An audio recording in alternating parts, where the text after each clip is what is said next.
Hi, everybody. I'm Matt. I'm Shirley. I'm John.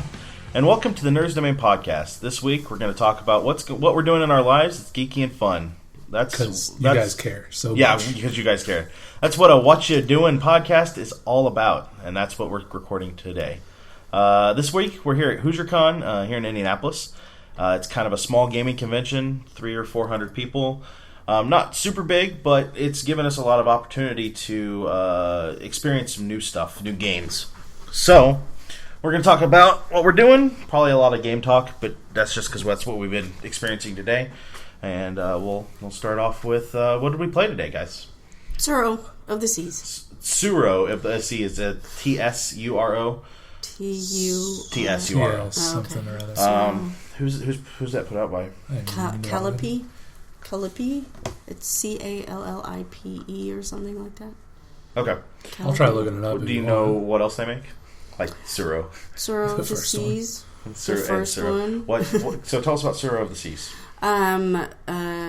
It kind of like has a very I was going to say Mahjong, but it's not Mahjong. A kind of it's like a puzzle, and you have these routes. It's a board game. You have these routes of tiles that you can pick up, and you have a ship. And you start at the edge of the boards, and on the board, depending on dice rolls, you put tiles of monsters down. Sea monsters or dragons. Sea monsters or dragons. Daikaiju. Daikaijus? Yeah, I'm not sure what that's Japanese for, but probably sea monster. So, you put the monsters down, you pick out your boat, you put it on the edge where you want to start, you pick out your tiles, and then you start laying your tiles down on the route that you would like to go. 1, trying not to run into a sea monster. 2, trying not to run off the edge of the board. And 3, trying to avoid the sea monsters getting you. Also, you can't run into each other. Yes. It could happen. Other players. Sea monsters, other players. So edge of the board. In the game, you can't actively play on somebody else unless you're going to attach to you as well. You always have to play in your own route. Yeah, you have to play in your own route. So if you get to a route where it matches up and you play and it screws the other person, that's fine. But I don't think today when we played that, nobody ran into each other. We didn't have time. Dragons killed us. Yeah, the silly sea monsters got us. I committed suicide. Yeah, Shirley ran into tiles that she couldn't go anywhere but off the board. So all right, what else did we? I don't know. We played PvP. The card game Rumble in Ryle. The second expansion. It's a Cthulhu thing. Yeah. With the 2 new bosses that we hadn't played with, Cthulhu and Tycho's grandmother. Tycho's grandmother, who had awesome boss loots like Man Candy. No, Grandma's Man Candy. And Mysterious Treats. I had that one. That was kind of cool. Zoinks. Yeah, I once again lost. I've yet to win that game. We did have some bromance. It's one of the cards in the game, and I'm the only one that got the high five though. I got one. Yeah. I had a bunch of kids. I only got to play it twice. So with bromance, when you play it, you high five another player, and both those players draw cards. I had kittens. A lot. I had a lot of kittens. You always have kittens anyway. Yeah. So we played that. I really liked. I think all 3 of us really liked the PvP. Oh yeah, well we played the Penny Arcade, not PvP. Penny Arcade card game. It's a deck building game. It's like 2 to 4 or 5 players. It said 4, 2 to 4, 2 to 4 players. 4 to 8. 2 to 4. Okay. If it was 4 to 8, there's only 3 of us.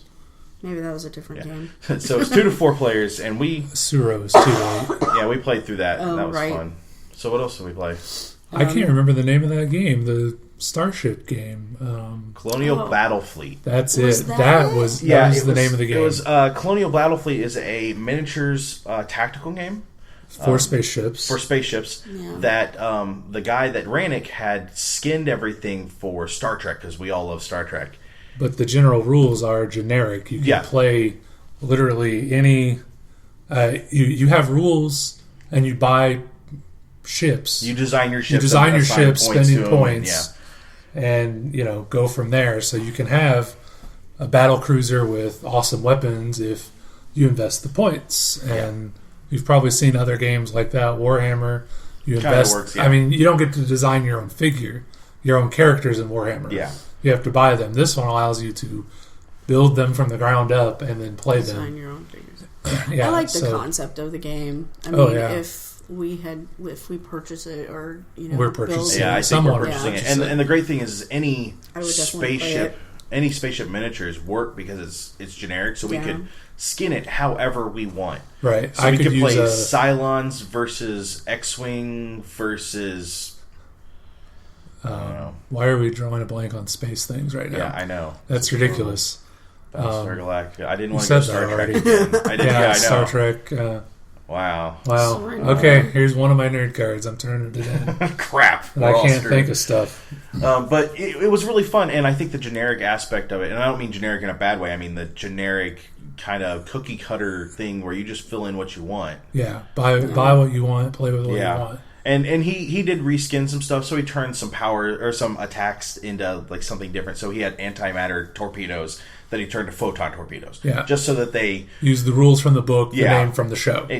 All it was. And that was kind of cool. So I think we're gonna wait. I'm gonna wait for Gen Con before I get too into it because they have all the miniatures there that we can buy kind of piecemeal. And that'll be where we buy the figures. But it looks like it has a potential for a lot of fun. Yes. What else did we play? We went and got a game out of the thing. We got Suro, and then we borrowed. That's right. We played Sentinels of the Multiverse, which twice. Matt and I played twice.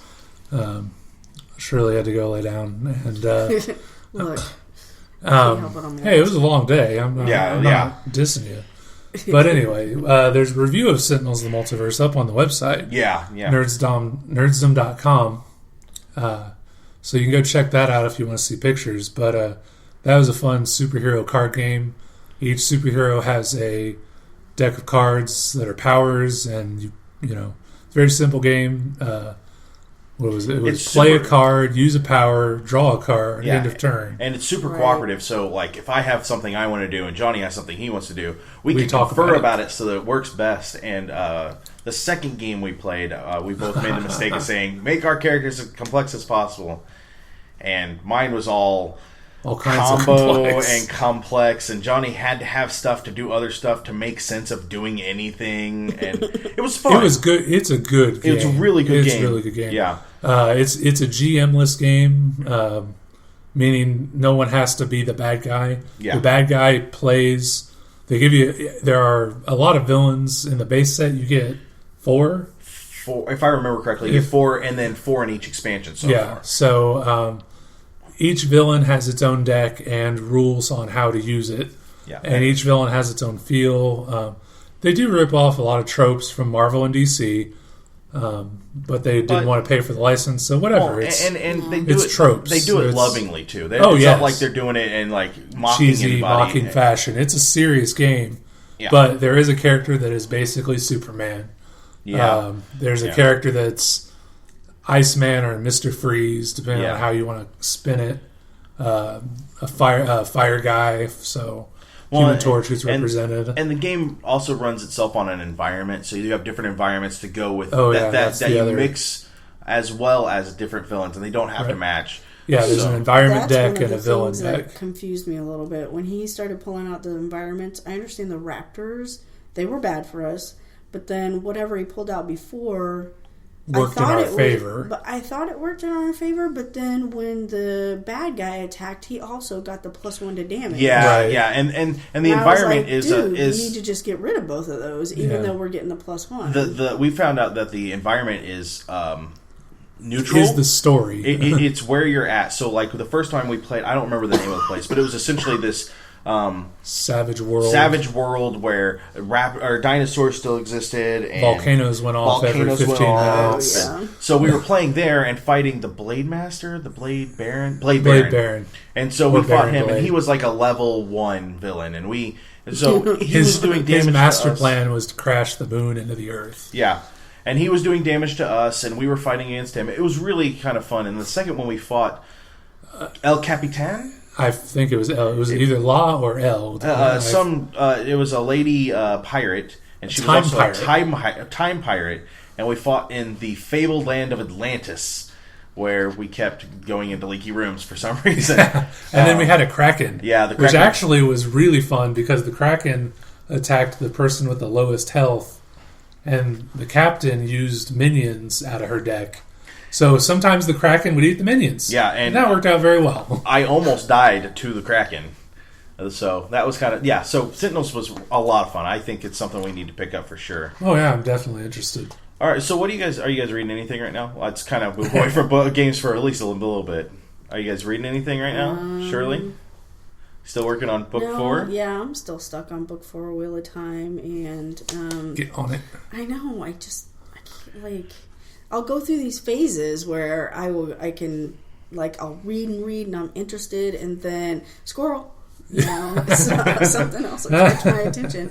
And the thing is, I'll read like 1 or 2 books at a time, and I'm reading a couple like spiritual books right now, so nothing that has to do with gaming. No, it doesn't have to do just anything. Anything you want to share? It doesn't have to do with gaming. Johnny, are you reading anything? Well, actually, I'm kind of breezing through every now and then a bunch of collections of short stories, which oddly enough are all public domain stories. Anything specific? Well, the original Grimm fairy tales. Okay. I've never read many of the... I've heard about them, you know. You're getting those all the because they're gruesome all on the stuff. Kindle, aren't you? No, actually, my aunt bought me a that's right, yeah. Barnes & Noble's gift card the day after Matt bequeathed me his old Kindle, which sucked because I had told her, and I knew I was getting the Kindle, so I asked for an Amazon gift card. Of course, she buys me the Barnes & Noble's gift card, meaning I can't use the Amazon, I can't get stuff on the Kindle. But anyway, I went to Barnes & Noble's just to look and see what they had before I went in for my surgery, and got, like I said, there were some original Grimm fairy tales with all the blood and guts and murder as it was originally intended. Then there is a ghost story book, Ghost Stories for the Campfire, which actually sucks. Not scary at all. What's the age level of it? I don't mean to interrupt, but today in the game library, speaking of campfire stories, they have the Goosebumps board game. Wow. I almost got it just to see how bad it was. Yeah. Like Captain Planet that we have yet to play because we don't have rules. Yeah. Awesome. Gotta look for those online. Yeah. Yeah. So, that was in the thing. So go ahead. I'm sorry. Right. So let's see. Grimm's Fairy Tales, stupid ghost stories that aren't scary. And then the last book I got is actually the one I was most interested in reading, but I'm getting the least into, is original steampunk science fiction. The stories were all written in the early 1900s when steampunk was the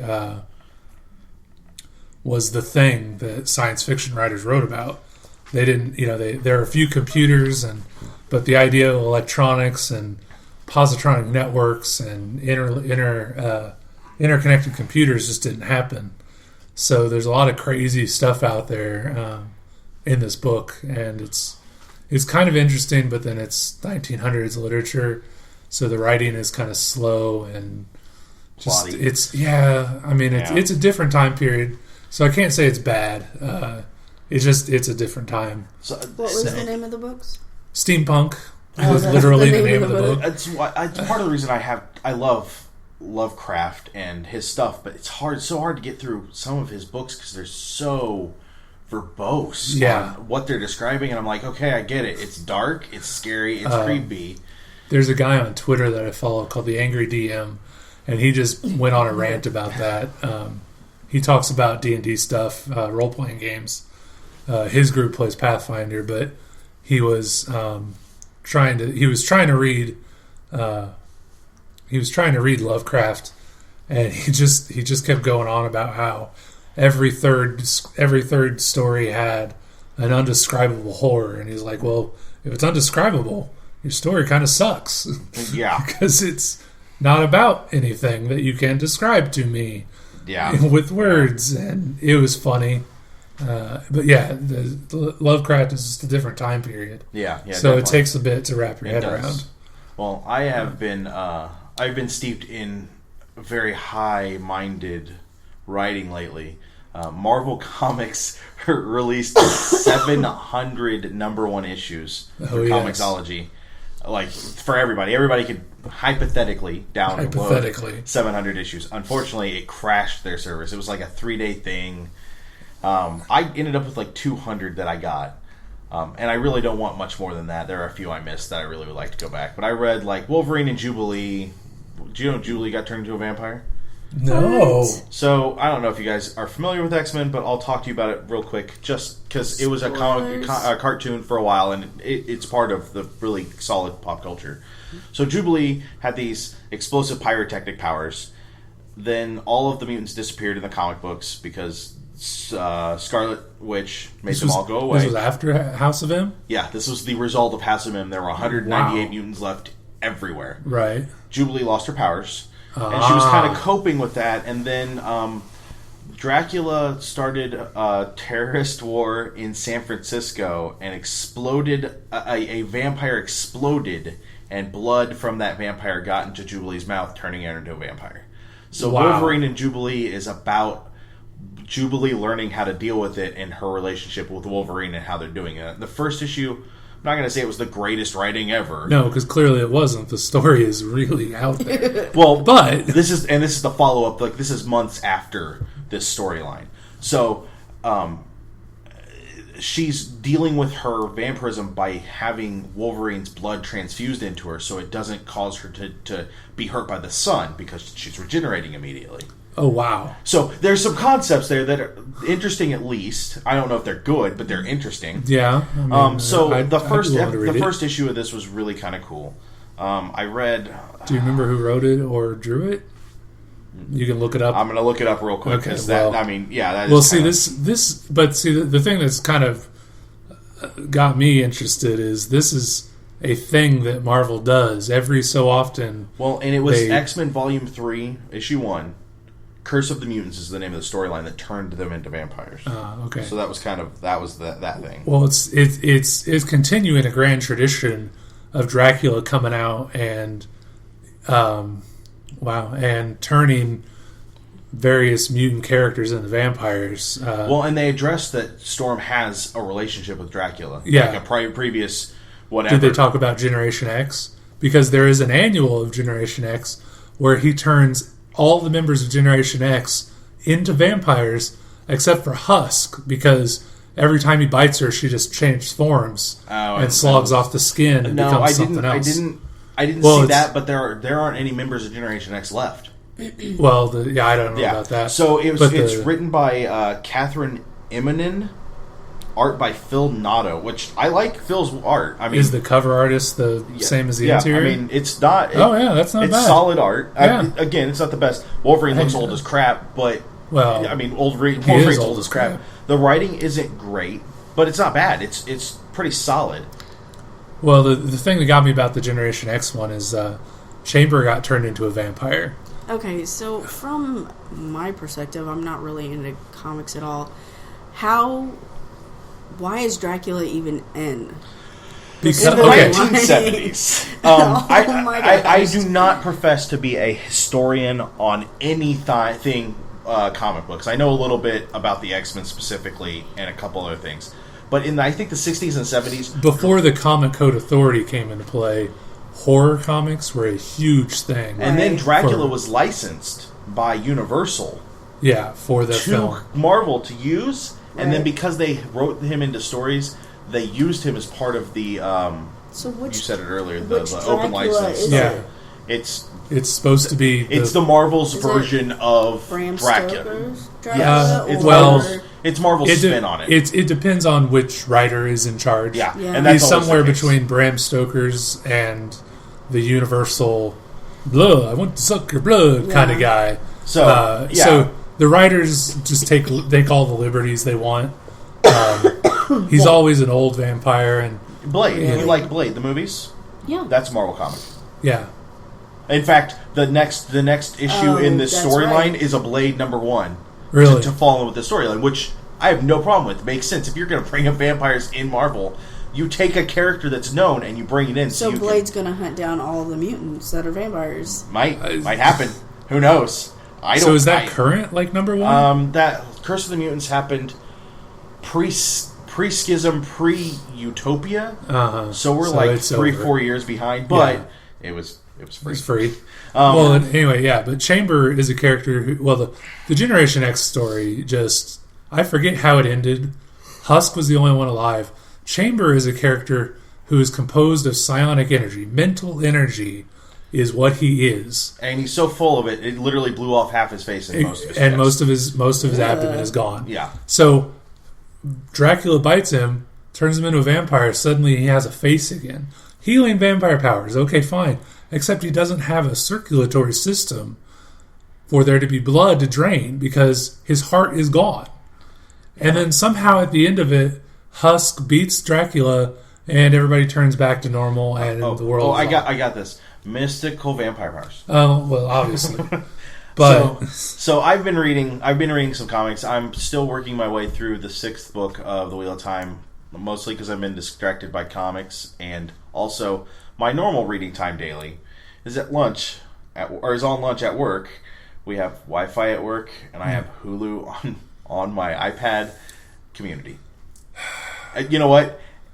Go watch Community and then huff at me because it's totally I like the show well enough. I'm not a huge fan of it. I was like halfway through the 2nd season. I'm almost done with the 3rd, and I'll probably stop after I finish up what's out for the 4th. But the reason I'm huffing at them is because I'm a huge fan of the Wheel of Time series, as you probably heard from the first podcast, and I would like them to catch up and finish because, damn, that's a good series. And what Johnny forgets is he has like a 15-year head start. Is it? Yeah. Well, 97, yeah. So the book has been the series started in 91. Yeah, so he has a 15-year head start. The same year as Game of Thrones. By the way, I started April or May, and I'm on book 6. Well, yeah, but I've read about the same time. But I read the books as I caught up to where they were, and then read the books within a week of release. I've read some of them 3 times. What? Yeah. Okay. So that's what we're reading. You guys are using any new apps now? No. I found an awesome app. Oh, that figures. Google Drive finally downloaded. Space? Well, I was going to get to that. I found Steambirds in high definition. It's an aerial combat game, but it's turn-based. It's a lot of fun. I had it for my phone. I still have it for my phone. But it's not the HD version, and that one's a totally different play style. Or it's the same play style, but a totally different storyline and how you get planes and what missions you on. This one's a little more linear on its missions. Still really good and fun. It's kind of hard. Space Team? Yeah, no, that's Steambirds. Space Team's a different game. Yes, it is Space Team. Space Team is the other game that we've been playing, and it requires 2 people with iOS devices. You have to have 2 people with iOS devices.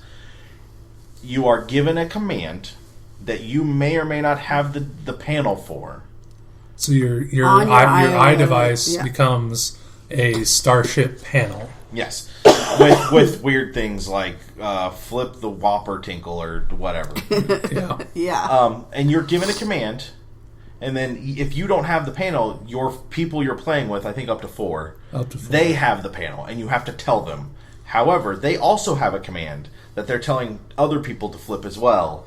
And if you play with 4 people, everybody has a command, and everybody's trying to get it done right away. Yeah. So you have 4 people screaming at each other. Sometimes it requires all 4 people to do the exact same thing in a certain amount of time. Like, if you're going to get hit by an asteroid, you all have to shake your device.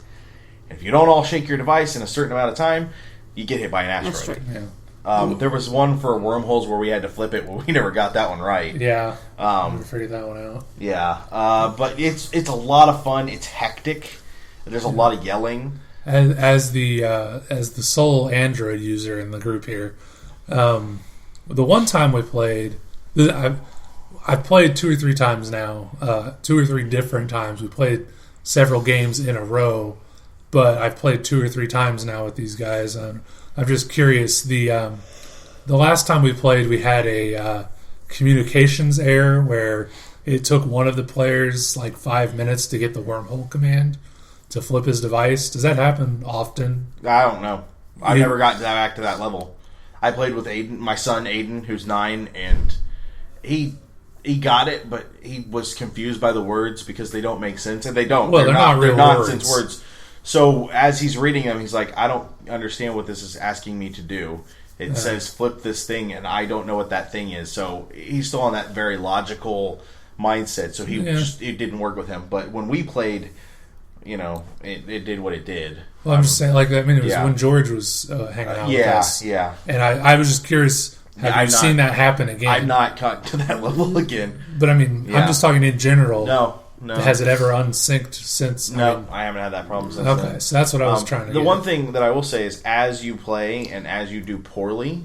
I think the Wi-Fi connection has a lot to do with it. If you don't have a good, strong Wi-Fi connection... I thought it was played local. No, it's through the Wi-Fi. No, you have that would definitely do it. Somebody's spikes. He and I tried to play it one time far away from the Wi-Fi connection, and either it wouldn't pick my character up, or it would push us into the game, and then it would say that one of us lost connection, so it would boot the other person out. So I think having that strong connection on Wi-Fi has a lot to do with what you were talking about. Well, and as you play the game, and you do worse, and it happens, your panel starts to fall apart, and literally, whole sections will just swing down, and goop will come over, and you have to wipe that off, and stuff will catch fire, and basically, if you've played any of the Wii party games that are just nuts, that's WarioWare specifically on the Wii is the one I know that has crazy games. This takes it to your iDevice in a whole new level. Yeah, it's a lot of fun. I don't have an iDevice, but it's fun. I would recommend it if you have one. Yeah, get a chance. Check it out.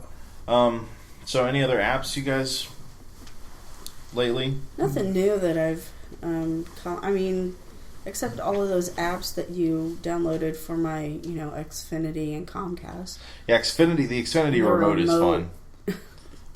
Mostly because I don't have to have a remote, and my mom gets confused when the channel changes for no reason whatsoever. Yeah, when you walk into a room and you're changing something with your iPad and people are watching. I have to say, Amazon Prime, they have a pretty decent app.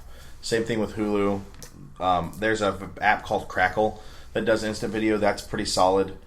I've not had any problem with any of those. Are you guys on Vine? With your I haven't done anything. Devices? I don't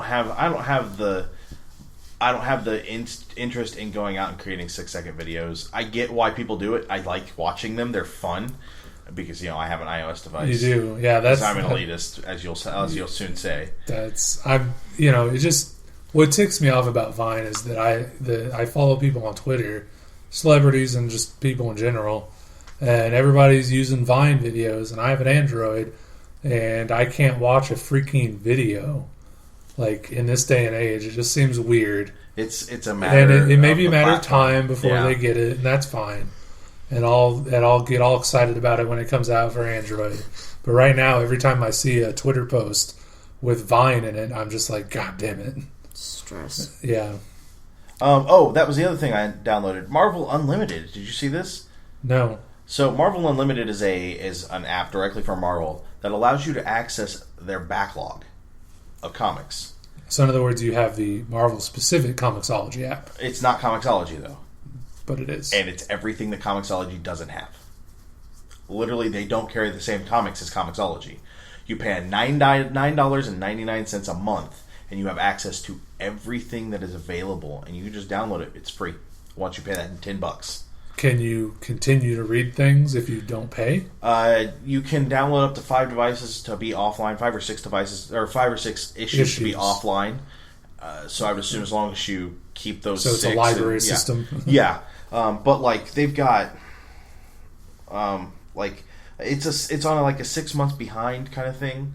Oh. But they've got old stuff, and it's just amazing. I was really impressed. However, the interaction for the comic books sucks.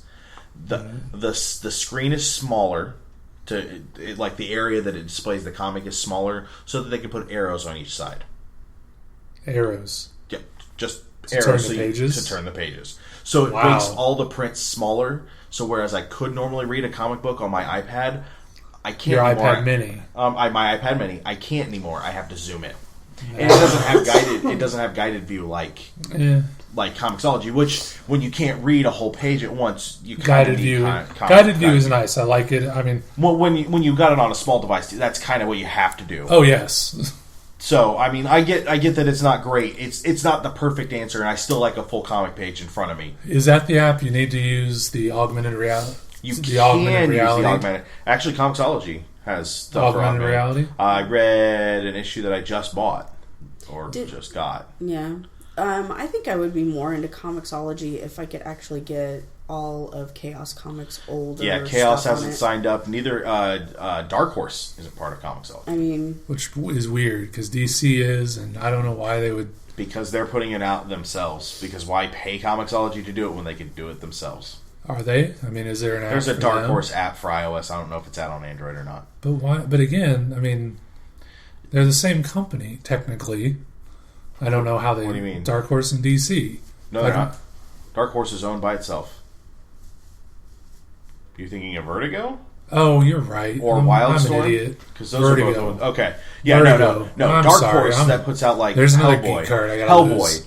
Right. That was what I was pissed about because and that's the other thing. They're putting out stuff on YouTube through their Dark Horse through the Geek and Sundry YouTube channel for Dark Horse. What is on YouTube? It's Video comics. I don't know. I didn't watch. Not interested. I don't know. Yeah, I'm worried that you're talking about motion comics and those suck. Not any good. Hate those. Anyway, so let's move on to kind of movies because I think that's what we got left. Well, so, have you guys? What did you guys? Movies and TV. What are you guys watching? I just started. Well, not just. I've been watching the original Star Trek series. We listened to Matt and I listened to a podcast. I don't know. Do you do morning stream?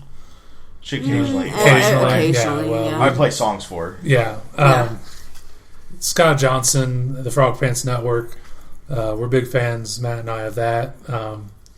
And on the morning stream every day, they do a Trek Nerd trivia question. A guy named Daryl Steele gets on there, and somebody writes in a question, and he tries to answer it. It's usually multiple choice. And I was one of those kids that I loved Next Generation and everything that's come since then. I've never watched Enterprise because I forget when Enterprise ran. It's like 04. When it originally aired, I was busy working, so that was my excuse. And I never got into it because I heard it was bad. I never watched the original series because I was one of those kids that didn't like to watch old stuff, in air quotes. But I realized listening to the Trek Nerd that I'm, my Trek experience is not complete unless I've, watched as much of it as I can. So I'm now working my way. Are you going to watch the animated series? Yes. It's not any good. I No. tried to watch it. Did you? Oh my gosh. Shirley, what we Matt was talked like, about. "Oh, have you seen the cartoon?" I was like, "Cartoon? What are you talking Shirley about?" puts on rose-colored glasses. I've said that before on this. She was like, "All right, let's watch one." Okay, that wasn't horrible. We watched the second. She's like, "Okay, Can we do something else? Can we watch something? Anything else?"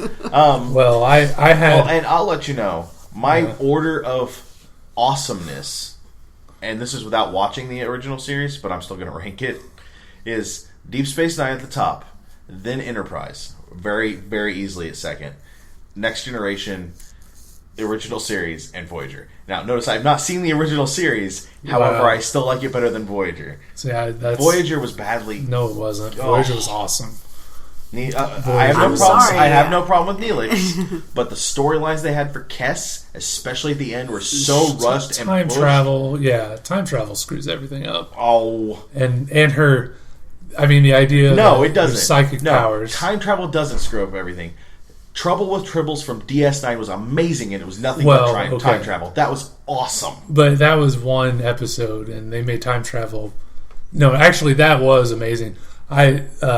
Something you should do if you have Netflix or access to the series, watch the original series, Trouble with Tribbles. and then immediately go to DS9 and watch their episode that is titled Time of Tribbles? Time of Tribbles? I don't remember. They travel back in time because the same Klingon who caused problems in the original series travels back in time and puts a bomb in a Tribble. Yeah. And his plan is to kill Kirk before he humiliates him. So it's just amazing. And they tie it together really well. It's some of the best writing in Trek to tie continuity together that they've ever done. If you're really not impressed. If you're not a Next Generation and Beyond fan, I mean, you don't even have to like Next Generation specifically. DS9, anything with Worf in it, anything with Klingons in it, is just amazing because the best line is when they walk in, they're in a restaurant on a space station, K7, and the old-style Klingons who had no ridges walk in, and all of the DS9 crew look at Worf, and they're like, What's all that about? That's not a Klingon. And he's like, we don't talk about it. Which is funny because in Enterprise, they explain where those come from. They do, but that was years later. In season 4 of Enterprise. And honestly, had Worf tried to explain what happened to Klingons at that point, it's way better because it's like, we just don't talk about that. We're not gonna. And then, of course, you learned that the Klingons waged a genocidal war against the Tribbles. Yeah. And I heard that... And the Tribbles won. No. They're still alive. No, only because they traveled in time with the DS9 crew. Right, so the Tribbles lost. They lost originally. The DS9 crew changed history. Oh. Or brought them back into existence. Hold on, isn't that like bringing a virus? They chose not to explain that to the Time Travel Commission Department of the Federation. It was funny. It's a great thing. Yeah, it was really good.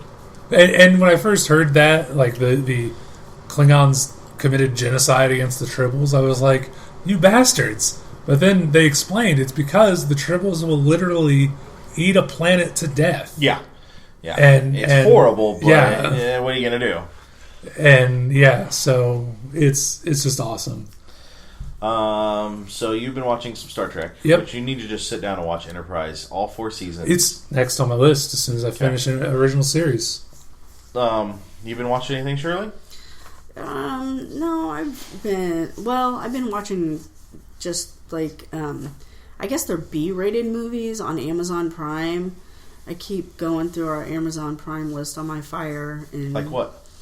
There's one called Lost Tribe. Is that vampires? No. Oh, okay. It's actually about this archaeological dig in, I believe it's the Amazon, and they come across this quote unquote like lost tribe, but they're cannibals. So, the cannibals, take over the dig site. The dig site, and everybody disappears, and then other people show up, and then it just kind of goes from there, and one girl survives off the island. Yeah, that's pretty typical. And it's I like kind of quirky movies, like B-rated movies like that. They kind of have decent stories. Scripts are horrible most of the time, but that's what I've been doing. I've been like going through my Amazon Prime watch list. I'm trying to think of the other thing I just watched the other day. Oh, Red Planet with that's not a B movie. It's bad. It's just not it's not technically a B movie. Is that the one where the psychotic robot kills everybody? Yes. Yeah. Not spoil anything. However, well, it's pretty clear it's the robot. They film sacked it. But then it's also the life form that comes to life on Mars that kills people too. Yeah, at the end. Wow, it's been a while since I watched that. So watched Red Planet, Lost Tribe. Recycle. Oh my gosh, I'm getting ready to do a review on this, so I really don't want to spoil it. But Recycle, it's Japanese. There are what's it called? Bylines? Not bylines. What are they called?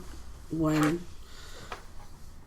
they have like the words. It's in a different language, but Subtitles? subtitles.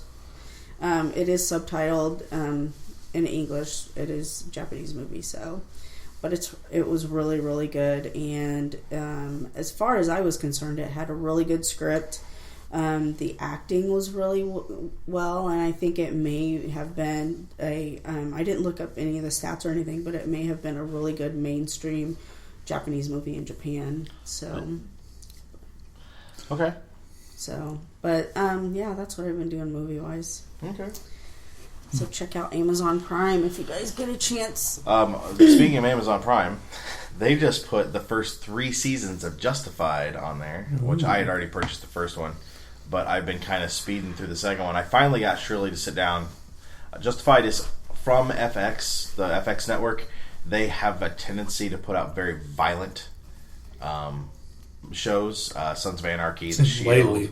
Yeah, I mean, that's been their focus. Their FX originals are pretty violent movies, violent shows.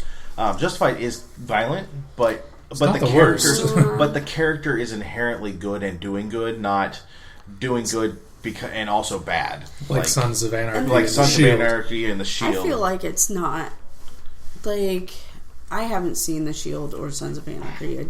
I haven't watched them. You watched part of the first episode of The Shield with me because you didn't want to watch anymore. Oh yeah, and it's just ridiculous. For me, it's ridiculous. It is hyper violent. Hyper violent. And I didn't feel like Justified was like that at all. It still has a lot of the same, like, the world is kind of... story. It still has a lot of the same, the world is kind of dark feels to it. But it's the main character is not inherently committing crime. Well, yeah, that's... I mean, he does... That's what it is he's an actual hero. He's a hero. He toes a lot of lines. Yeah, he sometimes gets close to crossing the line, but at the end of the day, he's taking out the bad guy because it's the right thing to do. Yeah. And so not because he wants a choice. Yeah. Well, it's his job, but he's not doing it to be to take over his drug empire. Yeah, and or whatever, like in The Shield. It stars Timothy Olyphant, who I love. He's amazing. Loved him in Deadwood, and this character is very, very reminiscent of... Was he in Hitman? Was that him? Yeah, he was in Hitman. Yeah. This character is very reminiscent of his character in Deadwood. I can't think of the name of the character. I never got to watch Deadwood. I see his face. Yeah. Well, it's because it's still Timothy Olyphant. Yeah. But then it also has Walter Goggins from The Shield. And he's playing... He's Shane in The Shield. He plays like the guy who grew up with Timothy Olyphant's character in Justified, but turned to crime. Oh, the nemesis. Yes. So he's really good, and then there's some other people I recognize, but they aren't like huge names that I'm like, oh well, they've been in these things. But it's a solid series. I've enjoyed every bit of it so far. I've only watched the first season. We dropped cable and bought a house, and haven't gotten cable back. Well, and they do a really good job. One of the things FX is known for, 2 things, is the hyper violent shows, which this is not one of. But they do like cliffhangers every episode, yes. or huge reveals, and with The Shield and Sons of Anarchy, sometimes you feel drained and you feel a little wrong for have watched it. With this one, you're like, oh, geez, that happened, and now I need to watch another one, or, and I'm glad I'm not watching it as it comes out because this would drive me crazy. But I can't suggest Justified enough. It's on Amazon Prime. You can also get it through iTunes, and, I think Season 4 is still playing, maybe. No idea. Or it is still playing because they were talking about that the other day on Morning Stream. So, I'm also watching Community because I haven't had cable for like 2.5 years. Yeah, it's been a while. Even before that, I didn't watch anything regularly. So I'm catching up on Community. Just finished the last episode of Season 3. So I think I've got one more. And then there's a couple of episodes on Season 4. And I haven't watched much else besides that. We watched Jurassic Park when you went in for... While you were getting surgeried, we watched Jurassic Park. Yeah. And then I watched Independence Day, but that was just to hear the commentary track, and it's Independence Day. Can't go wrong there. So that's that stuff. So yeah. So Johnny. Yes. I don't know. couple of months ago when we recorded, you said, well, you were on your recovery. You were going to do some art. Yep. And that art has been good? Well, the setback I have is the tablet laptop that my brother bought 5 years ago does not have a powerful processor. It's not a modern piece of technology. However, the program that I'm using, Manga Studio DX, wants to be on a modern piece of technology. So the program and the hardware are not fully compatible. It sometimes takes me 5 minutes to switch between tools. If you're familiar at all with Photoshop, Manga Studio is very much like Photoshop, with specifically comic book tools. You can draw a panel and it'll be its own layer on, in a folder, and it's very easy to set yourself up with comic books. It doesn't do the photo editing stuff that Photoshop does, at least as far as I can tell. But I'm on page 4, and it literally the other day I finished coloring page 4, started lettering it, and because of the amount of processing that the computer was trying to do, it literally took me 2.5 hours to put one panel's word balloons on. It was all of 4 sentences per character. No, not even that, because that would have been a lot of sentences. Yeah. It was all of 1 or 2 sentences for 2 or 3 characters, and it took me 2.5 hours to do. Wow. And I was about ready to shoot myself. So it's going slow, and that sucks. But what I've completed, I'm very happy with. There's only one panel that I kind of am considering redrawing. It's going well, except for the speed is very slow. So I'm really excited about the story. I hope I get to actually finish this project. That's my Achilles heel. So when are we going to start seeing just one-shot panels of funny stuff? Because I gave you an idea today. You did? Yeah. I don't remember. Gentleman Bane. Oh, well, I don't do one-shot. I don't do the funny. I'm sorry. I provided the funny. You draw. Okay, write it down. Send it to me. It's just not my thing. I can't do a daily strip. I'm not asking for daily. I just said when. I read PvP Online, Penny Arcade. What else do I check out? Oh shoot! I don't have my computer in front of me. And I just have a huge list of bookmarks. Menage a Trois is a good comic. It's a little adult. There's nudity. A little? Yeah. It's not that bad. Okay. There's no genitalia. There's boobs. That's all they ever show. Okay. Although, they imply a lot of sex. The first comic has gay sex right on panel, but everything is covered. The very first comic. It's very funny. The artist is very reminiscent of Archie. If you like Archie, Betty and Veronica, Jughead, all that. This comic sort of takes that style out of the 50s and puts it in modern times. The pacing and the storytelling are amazing. Every storyline literally involves 3 people. I realized I was reading a big block of the archives a couple weeks ago, and the story literally involves 3 people every time. Occasionally, 4th and 5th characters will pop in, but they're just tangential to the story. So it's really great. Highly recommended.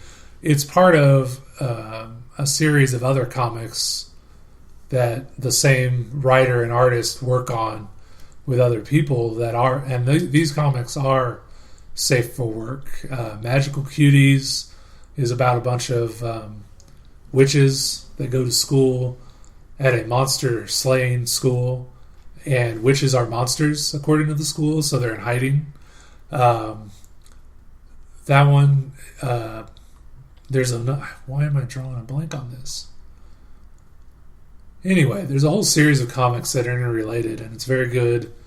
Menage a Trois is the one I can think of. Magical Cuties is another one. I highly recommend checking out the whole series. There's a lot of backlog material. Some of them are a little harder to get into unless you go through the backlog and read up. The same characters will appear in each of the series, so it's kind of confusing sometimes. But it's good. I'd recommend checking it out, especially if you're over 18, because Menage a Trois is adult. Okay. So, anything else, guys? I think that about wraps it up. So, nothing that I can think of. Thank you for... I did pick up that book, but I can't remember what it was called. The H.P. Lovecraft-based cartoon book. The one you just picked up today? Yeah, Quada. Where did it go? I don't know. I don't know. We moved everything. So awesome. we'll make sure that we talk about it when we record our next What You Doing. So this has been our version of what we're doing and talking about that stuff that we're not necessarily reviewing for the website, but stuff that we're still doing and experiencing that we want you guys to know about. We will have a podcast next weekend covering G.I. Joe Retribution. We're going to do a review kind of the same weekend it comes out. And then 2 weeks from this weekend, we're going to do a summer movie draft where we bid on and purchase the movies and then use them like racehorses, and whoever finishes with the most money from the gross domestic, they will win the prize. And I haven't talked to the other people in it, but there will be some sort of wager or prize involved. Yeah, and hope that your movie doesn't get pulled. There's got to be more than bragging rights. So, so we've got podcasts coming up. There's plenty of stuff coming out from us, so check the website, www.nerdsdom.com. And then, of course, you can catch us on Twitter. It's at Nerdsdomain. I'm at Quiet, Q-U-I-E-T-T. Johnny you got the last name? Yep. Wow. Guess who doesn't get it? Everybody else. Johnny is at Fool's Mask. And Shirley, I'm not sure what hers is, because hers is all very related to her real-world job. Yeah, but she does. It's related to her real-world job, so it's kind of... Well, the only posts I see from you are my first initial partial last name. You can also check us out on Facebook at facebook.com/nerdsdomain. We're kind of updating there now again, so check that out. Hopefully we'll talk to you guys. You get to hear us soon. And if you have any questions, feel free to email us at nerdsdomain@gmail.com.